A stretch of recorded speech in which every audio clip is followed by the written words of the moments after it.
बहुत समय पहले की बात है। काशी के पास एक छोटे से गांव में एक राजा रहता था जिनका नाम राजा हरिश्चंद्र था। उनके पास एक अदृश्य मुकुट था जिसे पहनने वाला अदृश्य हो जाता था।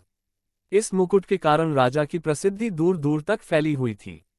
राजा हरिश्चंद्र नेक और उदार प्रजा के प्रति सदैव कृपालु रहते थे। लेकिन उनकी एक इच्छा थी कि उनका यह अद्वितीय मुकुट हमेशा सुरक्षित रहे। इसीलिए उन्होंने एक विशेष पेड़ के नीचे इसे छिपा दिया था और केवल राजा ही जानते थे कि मुकुट कहाँ है। उसी गांव में एक गरीब चरवाहा था जिसका नाम था दीनदयाल। दीनदयाल की इच्छा थी कि काश उसके पास भी पर्याप्त धन दौलत हो तो वह अपने परिवार की बेहतर देखभाल कर सके। एक दिन जंगल में भेड़ों को चराते समय दीनदयाल की नज़र उस विशेष पेड़ पर पड़ी और वह थकान मिटाने के लिए वहां आराम करने लगा। न जाने कैसे उसका हाथ पेड़ के एक छेद में चला गया और उसे वहां कुछ महसूस हुआ। उसने जब वह चीज बाहर निकाली तो देखा कि वह एक अति सुंदर मुकुट था। दीनदयाल को नहीं पता था कि वह मुकुट कितना खास है, लेकिन जैसे ही उसने मुकुट को अपने सिर पर रखा, वह अचानक अदृश्य हो गया। वह समझ गया कि यह कोई साधारण मुकुट नहीं है और उसने तय किया कि वह इसका उपयोग अच्छे कामों के लिए करेगा। कई दिनों तक दीनदयाल ने अदृश्य रहकर गांव के लोगों की मदद की। वह चोरों को पकड़ता, गरीबों की सहायता करता और उनके चेहरों पर खुशियां बिखेरता।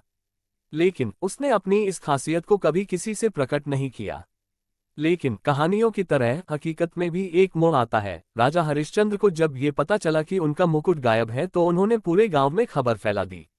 उन्होंने सजा के रूप में ऐलान कर दिया कि जो कोई भी उनके मुकुट को वापस लाएगा उसे बड़ा इनाम मिलेगा और जो चोर होगा उसे बड़ा दंड। दीनदयाल को समझ में आ गया कि यह मुकुट राजा का है।